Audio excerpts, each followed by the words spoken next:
Bom dia, boa tarde, boa noite. Esta é mais uma edição de Pedro e Cora, aquele seu programa sobre as artes plásticas no mundo contemporâneo. Pedro e Cora, como você sabe, sempre toda terça-feira, toda quinta-feira, no YouTube do Meio ou então na sua plataforma favorita de podcast. Eu sou Pedro Doria. Ao meu lado está a minha amicíssima Cora Juana. E as artes plásticas no mundo contemporâneo, é isso, Cora? É. É isso. Mas o mundo contemporâneo é meio estranho. O mundo contemporâneo é muito esquisito e nem sempre é fácil de entender. Não, não é. A gente traz aqui Mônica Rizzoli. Ela é um dos nomes mais importantes na arte gerativa. Você já ouviu falar de arte gerativa? A Mônica é brasileira, sabe tudo disso e a arte está mudando, artes visuais estão mudando muito mais do que vocês imaginam. Eu, se fosse você, venha com a gente.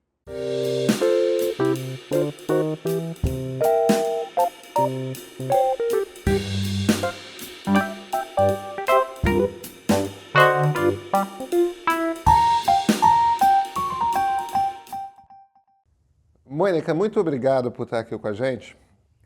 Eu acho que tem um início inevitável para essa nossa conversa. Você é uma artista brasileira que trabalha com arte digital e NFT e que é nesse cenário da arte digital via NFT, distribuída via NFT, é uma das artistas que se tornou uma das artistas mais importantes do mundo. Diversos colecionadores querem obras suas nas suas telas. E eu acho que esse é um ambiente que não é completamente compreendido pelas pessoas. Então, talvez a pergunta mais importante para a gente começar é: o que você faz? Bom, primeiro eu quero agradecer, Pedro, Cora. É muito gostoso estar aqui com vocês e tentar explicar o que é que eu faço, né? Bom, para começar, eu diria que, como todo artista, eu crio, certo? E crio dentro de uma linguagem que é a linguagem visual. Mas dentro dessa linguagem, especificamente, eu uso linguagem de programação para escrever os meus trabalhos, né? Isso significa que, ao invés de usar tinta para pintar uma tela ou usar um lápis para fazer o desenho, o meu instrumento de trabalho é a linguagem computacional, né? Então, eu escrevo o que eu quero que o computador crie na tela como imagem.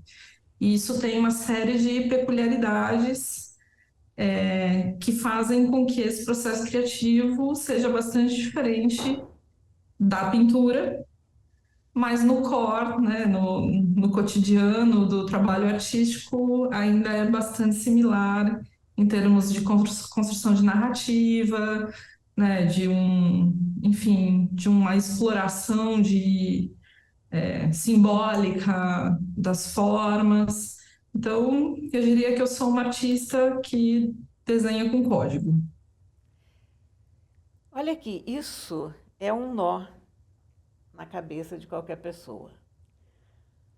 Você primeiro imagina o que você vai fazer e depois você escreve? Ou a imagem vai se formando à medida que você vai escrevendo? E essa imagem também não é uma coisa estática, né? Porque ela tem variações, Como é que funciona esse processo? Olha, Cora, pode ser tudo isso, na verdade, porque quando eu vou descrever uma imagem através de palavras, né? Primeiro que isso já é complicado a gente entender como é que isso acontece. Quando eu dava aula, eu gostava de brincar que se você tiver que descrever uma imagem para uma outra pessoa, para que ela desenhe exatamente o que você está vendo, você vai encontrar uma série de dificuldades, né? Desde onde as formas estão no papel, como que elas se relacionam, como que você descreve exatamente o que está ali.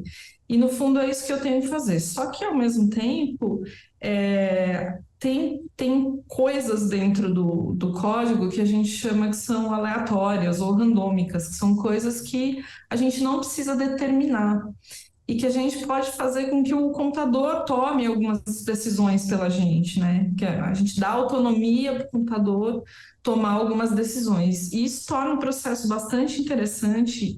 Eu diria até que é uma das coisas que eu mais gosto desse subconjunto da arte digital, que é a arte gerativa, né?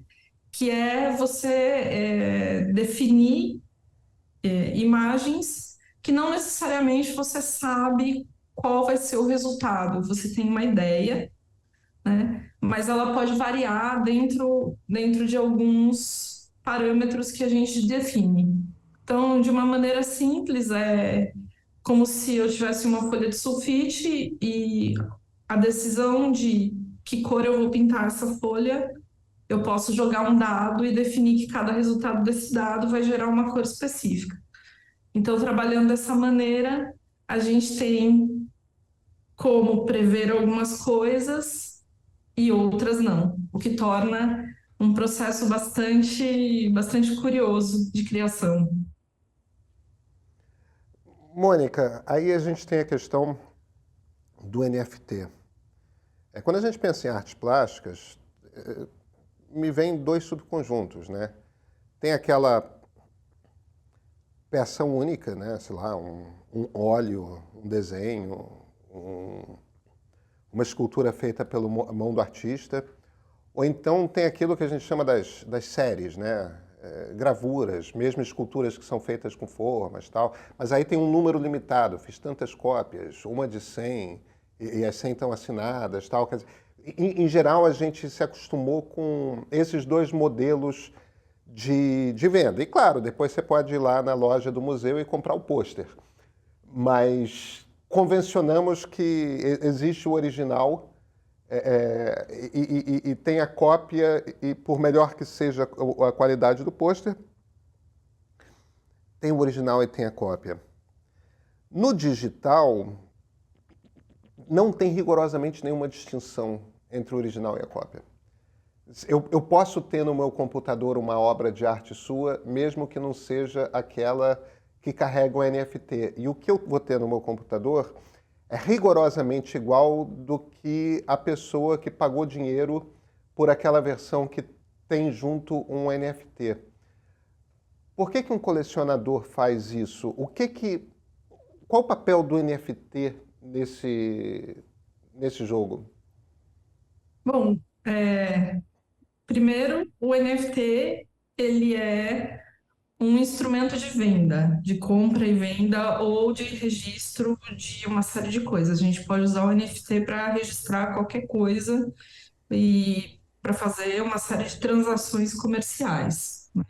Então, inicialmente, né, a ideia que as pessoas têm do NFT, que é um JPG ou que é um MP4, e que, né, tem essa problemática que você colocou, eu acho que o que faz com que um colecionador adquira uma peça dessa é exatamente ele ter a posse da venda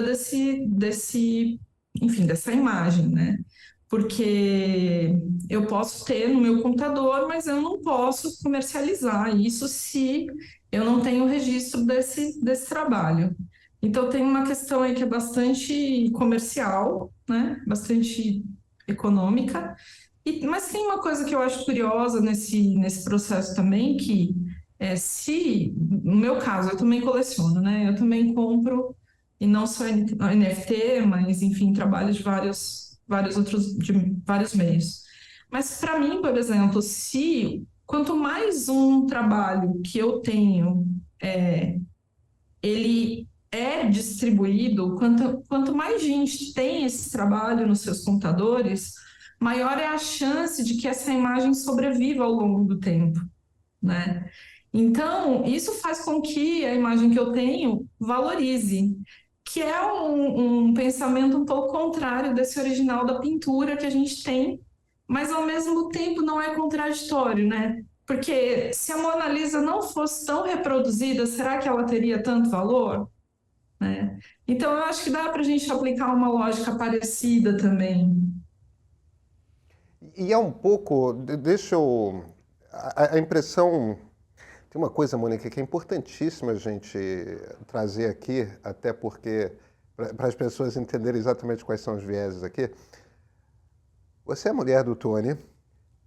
Tony é diretor de arte do meio, é meu amigo, é nosso amigo. Então, não é à toa que a gente também está tendo essa conversa. E o seu marido, uma vez, me explicou a coisa como tem um pouco da ideia de colecionar um autógrafo. Tem uma coisa um pouco do colecionável. Sempre existiu o colecionável na... isso vale para a ideia da, sei lá, da figurinha do jogador da seleção brasileira do álbum de 1958, né? É aquela coisa do... É quase como se fosse a mística do... A mão do artista tocou aqui, né? Essa foi a cópia que o artista escolheu. Você acha que tem esse componente nessa relação com a obra? Tem, sem dúvida nenhuma, porque de todas as cópias existentes, todas elas, na verdade, elas se resumem àquela cópia do colecionador, né? Ele tem a cópia, A a primeira. verdade, né? A autografada, a considerada real, mesmo que ele tenha muitas, né?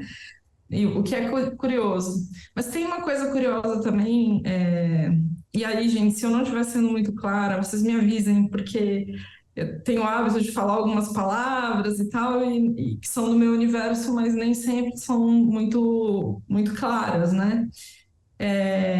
Tem uma coisa interessante da arte gerativa em relação a NFT, que é muito específico e é diferente, por exemplo, de quando eu vendo um JPG ou um MP4, e que foi o que fez com que a plataforma Artblocks em 2021 estourasse, fizesse muito sucesso e alavancasse os artistas gerativos novamente, porque todo mundo fala que é uma segunda onda da arte gerativa, que a gente está vivendo, uma espécie de renascença da arte gerativa.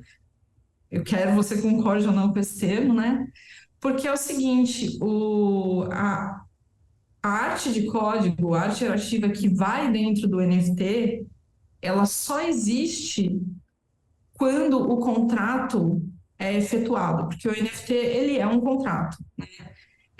E um contrato, ele tem um número. Se você vai no cartório e você registra algo, esse registro ele tem um número único que nunca mais vai ser repetido.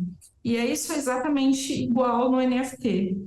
E o que acontece é que esse número único do registro do contrato, se vocês lembrarem lá atrás que eu falei que no meu processo de criação tem coisas que eu não defino, são definidas pelo computador, o que a gente faz é que este número do contrato é o fator externo que determina alguns resultados dentro da imagem. Então, nesse caso específico, a imagem não existiria sem a existência do contrato, né? Talvez para deixar isso um pouco mais claro, eu vi que você está querendo me perguntar uma coisa, mas tem um artista, o Sol Lewitt, que é um artista americano conceitual que não trabalhava com computador, e o que ele vendia era um contrato dizendo como a obra devia ser executada. A pessoa comprava esse contrato e o resultado final da obra ia depender de como ela executasse aquela instrução. Então, tem um exemplo que é, por exemplo, pegue uma parede e faça uma linha reta entre todos os vértices dessa parede. Então, se eu executar isso na minha casa, vai ser diferente de se eu executar isso dentro de um museu. Vai ser diferente se eu executar isso em qualquer outro lugar, porque o lugar é o fator externo que determina algo, né? E é um pouco essa mesma brincadeira. No caso da arte gerativa ligada ao NFT, o número do registro é quem vai determinar algumas características da obra. Cora, desculpa fazer a segunda follow-up. Faça. Me perdoe. Estou envergonhado aqui porque as pessoas vão achar que eu estou atropelando você por completo. Mas é para...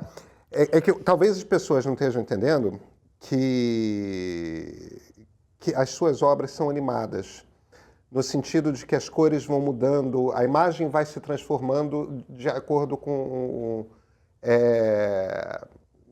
determinadas condições que são dadas pelo ambiente ali dentro do computador. Então, o que você está falando é que determinadas reações da obra só acontecem porque aquela em particular, aquele código em particular está atrelado ao contrato que o colecionador comprou. É isso que você está falando? Sim, Então, de fato, nesse exatamente. caso, é uma obra única. Sim. E que só existe em conjunção com o contrato. O código está dentro do contrato, ela é única.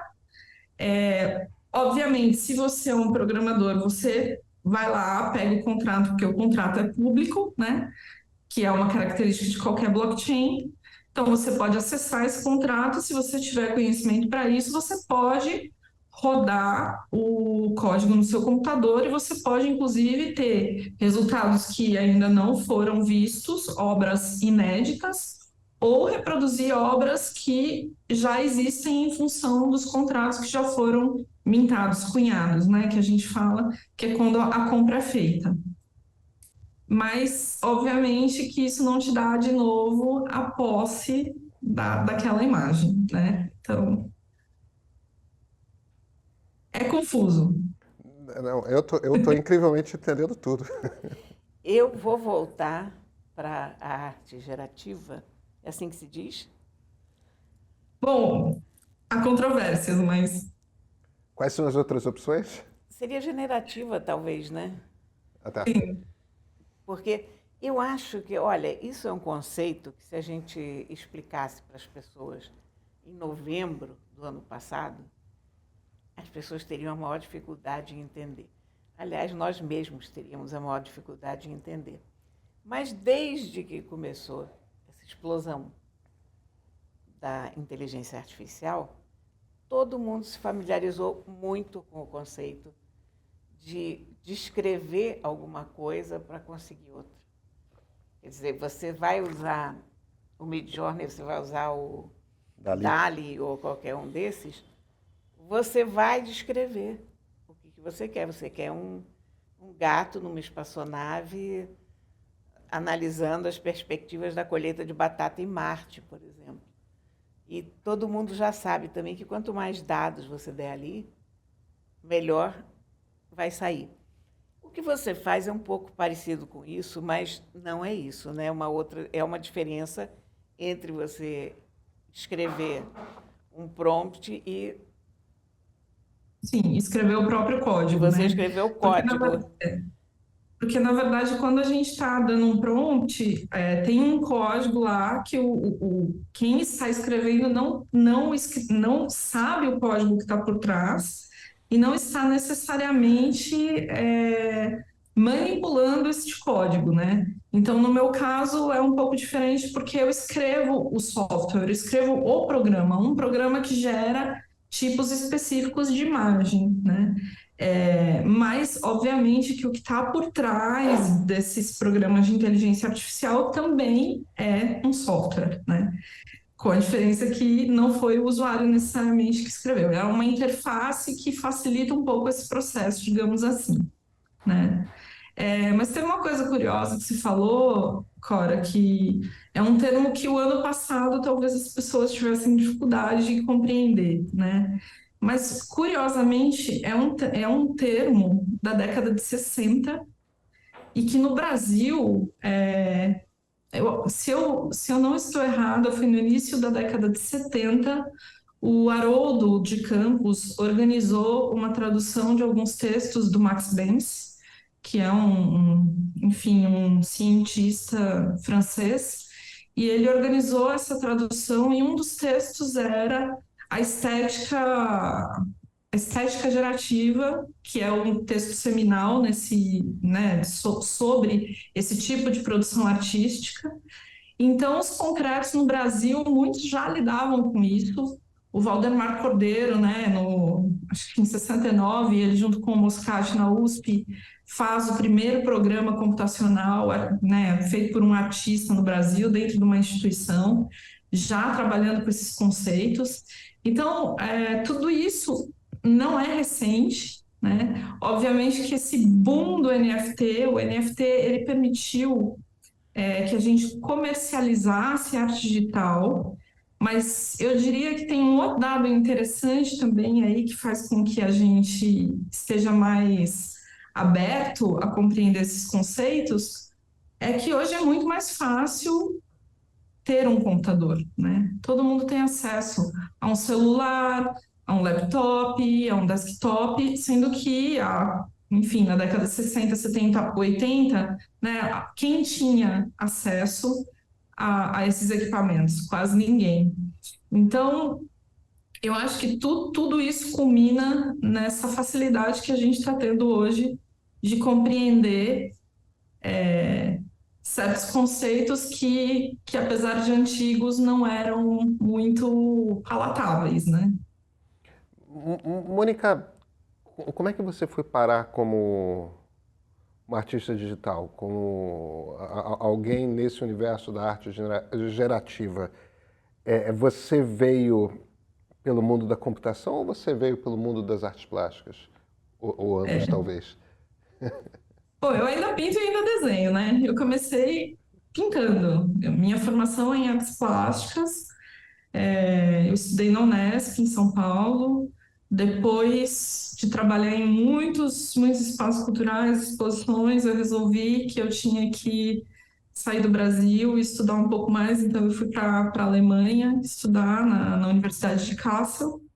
E quando eu estava lá na Alemanha, enfim, no Brasil eu tinha um ateliê onde eu conseguia pintar em larga escala, tal, e de repente eu estava morando num apartamento bem pequenininho, o material era caro para mim na época, mas eu tinha lá um computadorzinho, um laptop, e eu queria muito continuar desenhando. Então eu olhei para o laptop e falei, e o que eu faço com isso agora, né? Como é que eu posso desenhar? E, e, e aí eu comecei a desenhar umas paisagens assim no computador, mas estava muito feliz porque eu tive um choque cultural muito grande, sabe? Eu achei que eu ia para a Alemanha e não ia sentir muita diferença, e eu senti a diferença de tudo. E eu comecei a pensar, nossa, é tão curioso como a nossa percepção da cidade, do espaço, né? Ela muda dependendo do nosso background cultural, de onde a gente vem. E eu me perguntei, será possível fazer um desenho que reflita isso, que seja diferente para cada pessoa que olha para essa imagem, que essa imagem mude de acordo com o espectador? E eu comecei a pesquisar e descobri o Processing, que é uma linguagem de programação, que foi criada em 2001 no MIT, tá? Pelo Benfry e o Casey. Hoje é uma das maiores linguagens de programação usada por artistas e designers, né? Ela foi desenvolvida para isso. E eu descobri isso e fiquei olhando para isso durante 4 meses sem entender como é que eu usava aquilo. E depois de 4 meses eu consegui desenhar uma bolinha que se mexia na tela. E parece bobagem, mas foi um dos grandes feitos da minha vida, conseguir fazer um círculo que se movia. E aí, desde então, eu venho perseguindo essa ideia de construir paisagens que sejam diferentes, que tenham múltiplas possibilidades de representação, né? Esse tema da natureza é muito recorrente no meu trabalho, mas foi nesse momento. E então eu sou totalmente autodidata, né? Eu fui conhecer o primeiro programador na minha vida em 2016, quando eu voltei para o Brasil, e foi quando eu conheci o Alexandre Vilares, e a gente começou a fazer um evento no Garohaca Club, lá em São Paulo, né? E aí eu conheci o Luciano Ramalho, enfim, conheci uma série de outras pessoas. E pela primeira vez eu realmente estava em contato com esse universo da programação. Mas foram 4 anos sem ter nenhum contato com esse universo, a não ser ali o meu processo de aprendizado natural. Você então estava na Alemanha estudando em meios físicos, é isso? E trabalhando em casa em meios digitais? Pois é, a minha, bom, lá é um pouco diferente, né? Então a gente tem um tutor dentro da universidade e meu tutor era um tutor de pintura e desenho. E, e em casa eu estava fazendo. Bom, mas no fim das contas é desenho, né? Apesar da gente usar uma outra ferramenta, continua sendo desenho. Você tem algum mapa físico? Você desenha alguma coisa antes ou não? Quer dizer, Às você. vezes, às vezes sim. Às vezes sim. Principalmente coisas que vão ser que eu quero que sejam exatamente como eu quero, né? Digamos assim, isso é bobagem, mas essas eu costumo fazer sketches antes, costumo, enfim, às vezes fazer umas medidas para ter certeza que as proporções vão estar dentro daquilo que eu quero. E, mas depende muito, varia de trabalho para trabalho. Pergunta tola, talvez, mas quanto tempo demora para que uma obra nasça a partir da ideia dela? Como é que é o seu processo Olha, de criação? Pedro, hoje, tá? É, em torno de uns 4, 5 meses, tá? Uau! Isso porque atualmente eu trabalho eu tenho uma equipe, né, que trabalha comigo. Eu trabalho junto com o Rodrigo, que é um cientista da computação aí do Brasil, trabalha diretamente comigo. Meu irmão presta consultoria e ele é da área de biologia. E a gente já tem uma série de ferramentas pré-prontas que permitem com que a gente consiga, em 3, 4 meses, terminar um trabalho. Porque tem algumas coisas que a gente não pensa, né? Então, eu vou fazer uma imagem, aonde essa imagem vai ser mostrada, né? Ela tem que se adequar a qualquer display. Então, eu tenho que ter algo que garanta que a minha imagem ela vai aumentar de acordo, se a TV for grande, ela tem que ser grande, se ela estiver no celular, ela tem que ficar pequena, ela tem que manter a resolução, ela tem uma série de coisas técnicas que eu tenho que garantir, além da própria produção da imagem, né? Então, tudo isso é um tempo grande de desenvolvimento, e se tiver alguma coisa específica, como eu desenvolvi recentemente o Fowler Pass de uma newsletter muito legal, que é a Dirt Magazine, e eles estão vendendo, enfim, as inscrições, elas são vendidas via NFT, como uma espécie de um pioneiro deles. E o que a gente fez eram 1.000 imagens, 1.000 NFTs, que eram uma imagem única. Então, o que acontece é que eu tenho uma imagem aqui e tem uns cogumelos que se mexem entre um NFT e o outro.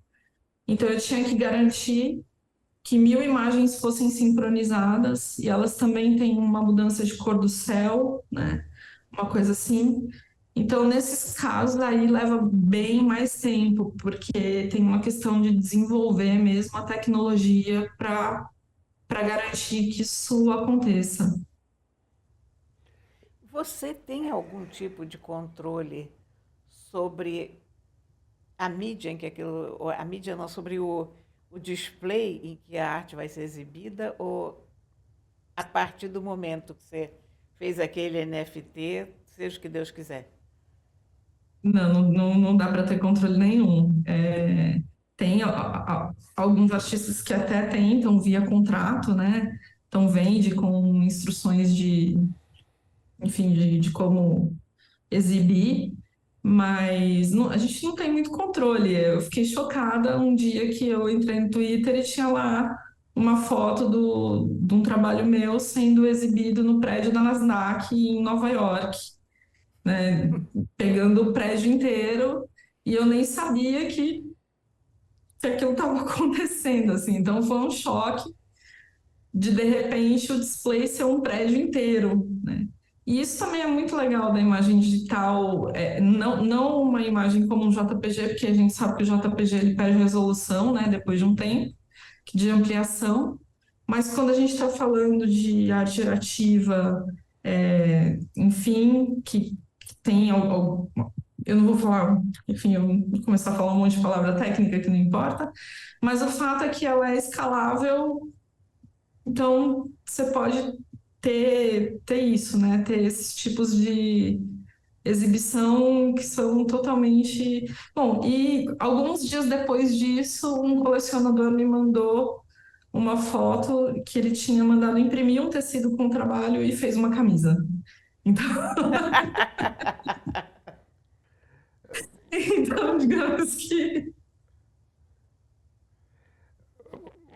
Mônica, eu entendo a lógica de você, por exemplo, sei lá, usar aquelas telas gigantescas da Times Square, ou então ali em Wall Street, na Nasdaq e tudo mais, que o prédio da Nasdaq é de fato uma grande tela que, em geral, a gente vê mais gráfico de bolsa de valores lá do que ticker de valor de papel, esse tipo de coisa, do que obras de arte. Mas tem um papel aí, um pouco de divulgação dessa forma de arte, né? Tá, de certa forma, noticiando para as pessoas que isso existe e mostrando para que as pessoas entendam o que é uma obra para poder assistir. Agora, na maior parte das vezes, não é numa camisa ou num prédio que a gente vê. Os colecionadores, eles em geral exibem como? Pendura-se telas na parede? É isso? A minha televisão é uma daquelas Samsung The Frame. A minha televisão da sala é uma Samsung The Frame que você de fato cola como se fosse uma tela na parede. Eu adoro. É esse tipo de... É uma televisão mesmo? Ou tem algum tipo de tela melhor, com mais definição? Como é que em geral, os colecionadores apresentam? A televisão é uma possibilidade, muitos colecionadores optam por imprimir um resultado e aí, enfim, pedem que o artista assine aquela impressão. Tem algumas empresas que estão desenvolvendo displays específicos para NFT, e isso é muito interessante porque daí o colecionador ele tem, enfim, ele tem que parear a carteira dele com o aparelho, e só ele tendo, né, o NFT consegue fazer com que a imagem apareça nesse display.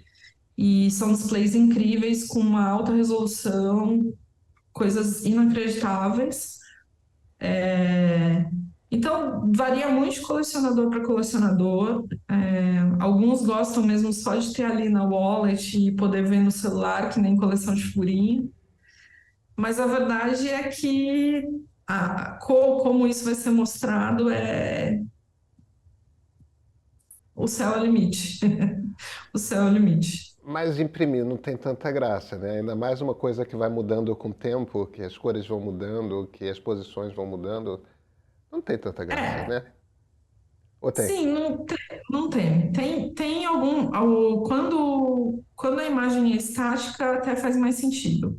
Agora, realmente, quando ela tem movimento ou coisas que se transformam ao longo do tempo, é, é mais legal a gente ver elas num display, né? Mas isso também é uma longa discussão, viu, Pedro? Porque como a gente não tem nada, como eu te disse, está tudo sendo desenvolvido, né? E, obviamente, hoje a maior parte dos trabalhos a gente precisa de um browser, a gente precisa da internet para que eles funcionem, né? Então, e quem usa internet sabe que às vezes a gente está usando um navegador e uma coisa abre, no outro navegador não abre, no celular funciona, no outro negócio não funciona, e não é diferente com obra de arte, né? Então, eu acho que a tendência, pelo menos eu como artista tenho pensado muito nisso, que é começar a desenvolver soluções onde o código ele já venha com o hardware. e que eu possa ter certeza que dentro desse hardware, né, vai um sistema operacional que garante que aquele trabalho vai continuar funcionando durante um bom tempo, enfim, independente das mudanças que aconteçam que fogem do nosso controle, né? A gente não tem controle quando o navegador faz o update, mas se eu tenho lá todo o sistema operacional já encapsulado dentro de um hardware que eu entrego para o colecionador, isso não vai ser afetado, né? Então, isso eu acho que é um próximo passo. E pensar sobre isso é muito, muito legal, porque a gente fala muito da obra digital em oposição à obra física, né? Quando na verdade o digital não existe sem o físico. A gente precisa, né, desse display, a gente precisa dessa materialidade para que a imagem seja formada, né? Sem isso, o que a gente tem é só um bando de palavras que nenhum ser humano consegue ler e interpretar, e muito menos imaginar o que está desenhado ali, né? Então, Agora, Mônica, assim você completa o ciclo, né? E você volta para a obra única. sim, aí sim você volta para a obra única. Não, e volta para aquela noção que a gente tem que o analógico é perpétuo, né? Ou quase, porque eu escrevo essa semana sobre um livro de poesia que, entre outras coisas, faz referência a uns poemas da Safo, que viveu há 2.600 anos. E a capa tem uma foto de pergaminhos que foram encontrados com vestígios desses poemas. Será que a nossa arte digital vai existir daqui a 2.600 anos? Essa é a pergunta de $1 milhão, né? Olha, no estado atual eu diria que não. Esse seria, eu acho que probabilisticamente é mais fácil que não do que sim. Mas isso não significa que não, né, nos próximos anos não se desenvolvam formas de fazer com que a durabilidade aumente, né? E que não essa ideia que a gente fala sempre, né, da obsolescência, que não afete tanto certos sistemas. A gente vê, por exemplo, isso já acontece, né, no universo da arte. Então, a gente teve muita obra de arte cinética algumas décadas atrás que trabalhavam com luzes e mecanismos, enfim, né, tinham sistemas mecânicos. E hoje em dia, por exemplo, uma dificuldade que muitos museus têm é que quando a luz queima, não tem nada igual no mercado para que se substitua, né? E aí você tem que fazer uma adequação daquilo. Então, mesmo em obras analógicas, a gente já tem esse problema né, de como manter isso. Mas aí também fica uma outra pergunta, né? Será que as coisas têm que ser mantidas por tanto tempo?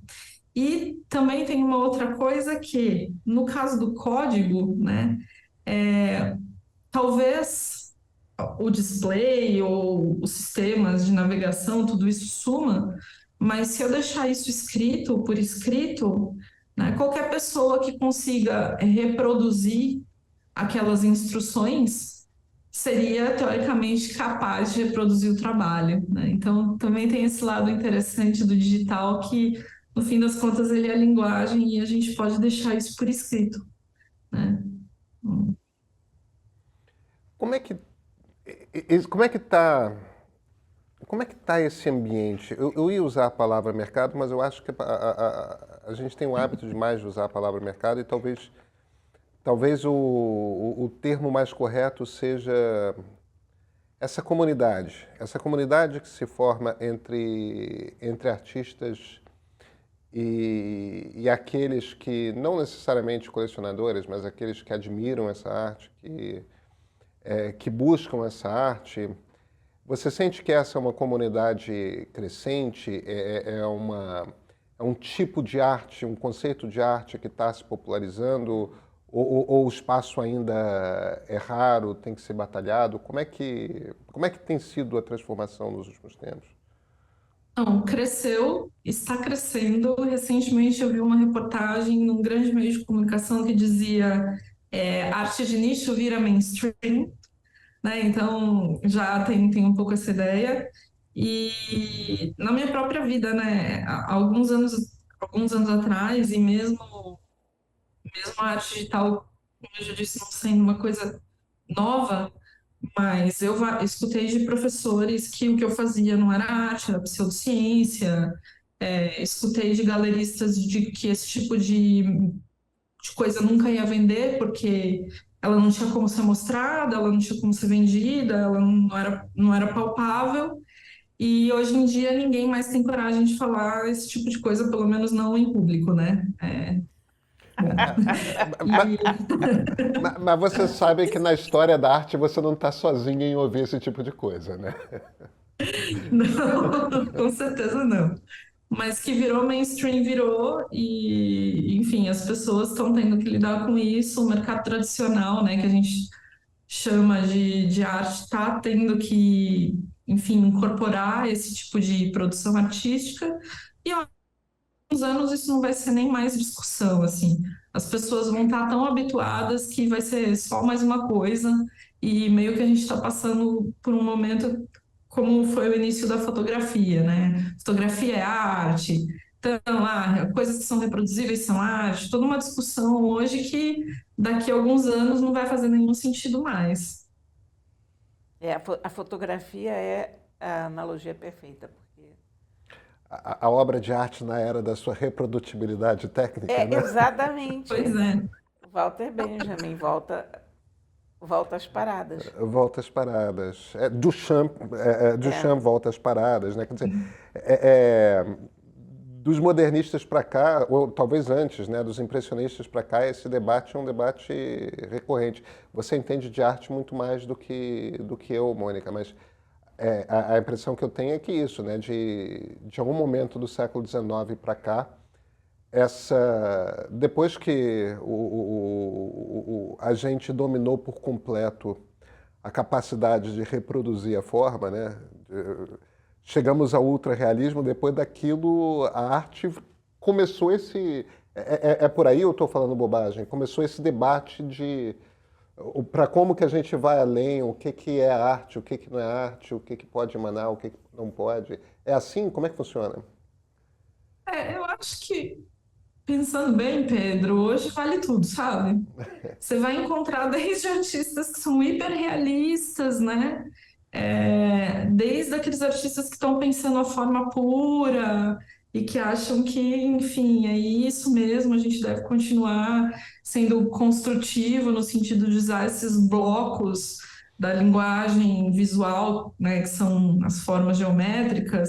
Então, você tem todas as linhas de pensamento convivendo, e eu acho isso muito interessante, porque é a multiplicidade de formas de ver o mundo que faz com que a gente viva num ambiente mais interessante, né?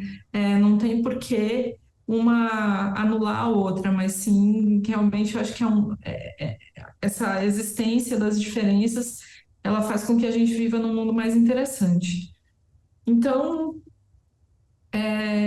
e a arte, né? É uma pergunta que a gente sempre tem: qual o papel da arte, para que ela serve, aonde ela está na vida das pessoas. E seja digital ou não, nada disso mudou, né? Ninguém sabe muito bem responder, mas o fato é que o ser humano adora uma imagem, a gente adora ficar olhando para alguma coisa, dá um prazer danado fazer, dá um prazer danado olhar.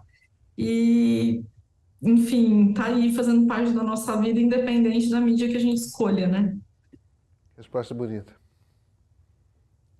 Pronto, Eu, eu, lacrou. eu tenho uma última pergunta, não sei se você tem, Cora. A última pergunta que eu queria te fazer é: o que é que te move a. Você está procurando algo que seja bonito? Você está procurando algo que te emocione? O que te move quando você cria uma imagem? Olha, bonito com certeza não é o que eu procuro, né? Tem um texto do Sol Liot que eu já comentei aqui, parágrafo sobre arte conceitual, que ele fala que a subjetividade do indivíduo muitas vezes nos impede de ver beleza em coisas que nós pré-concebemos que são feias, né? Então, tirar um pouco a subjetividade do indivíduo é interessante, e isso a arte gerativa permite bastante. muitas vezes eu olho os resultados dos meus trabalhos e falo, nossa, é isso que saiu, assim? Então, às vezes nem eu acho exatamente bonito. Então, não é a beleza. Mas, como eu disse também lá atrás, né, eu sempre tenho muito essa questão da natureza. E uma coisa especificamente que eu gosto na natureza é de como as coisas crescem, né? Então, da morfogênese ou do processo de morfologia enfim, dos sistemas vivos. E essa compreensão do como a forma se transforma, né? E de como a gente compreende essas formas do mundo natural. Isso com certeza é algo que me move e que eu acredito que vai me mover até o fim da minha vida. Né? Pronto. Pronto. Maravilhoso. Mônica, super obrigado pelo seu tempo. As pessoas não sabem, mas eu me atrasei demais para o início da conversa. Você foi incrivelmente paciente. Eu te peço desculpas por isso. Poxa, obrigado mesmo pela conversa. Eu que agradeço, é um prazer imenso estar aqui no meio. E o meio é um dos melhores meios de comunicação do Ah, Brasil. Então, eu tenho um prazer gigante de estar aqui. Olha, e eu vou tietar porque eu sou absurdamente fã dela. E eu fiquei muito feliz quando eu soube que a gente ia fazer essa entrevista. como eu já disse, é, seu marido faz parte da aventura do meio desde o início, então seu elogio quase que não vale, sabe? Mas eu agradeço. Valeu, Mônica. Valeu, gente.